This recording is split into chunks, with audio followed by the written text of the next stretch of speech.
বাংলাদেশের বর্তমান যে আমরা যে ধরনের অর্থনৈতিক উত্তরাধিকার অর্থাৎ একটা ধ্বংসপ্রাপ্ত অর্থনীতিতে আমরা করেছি, সেখান থেকে আমাদের পুনরুদ্ধার হওয়া দরকার এবং পুনরুদ্ধার এবং আমাদের 2034 সালের দিকে যাত্রাপথ নিশ্চিত করার জন্য আমাদের দরকার বিনিয়োগ এবং বিনিয়োগ দরকার হচ্ছে উৎপাদনে।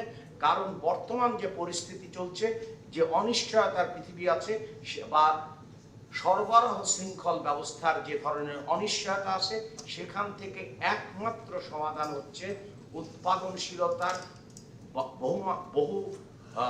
বহুমুখীকরণ এবং বিভিন্ন দেশে আমাদের রপ্তানি বৃদ্ধিকরণ।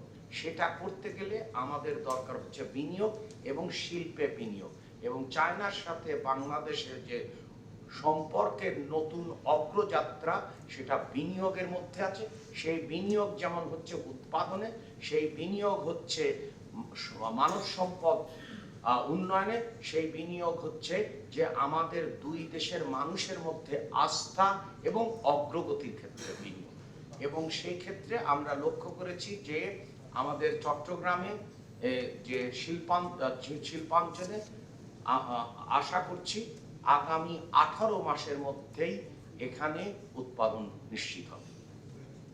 এটা কিন্তু আমরা মাননীয় প্রধানমন্ত্রী তাদেরকে নির্দেশ দিয়েছেন যে আগামী 18 মাসের মধ্যেই চট্টগ্রাম যে অর্থনৈতিক এবং শিল্প অঞ্চলে এটা উৎপাদন শুরু হবে।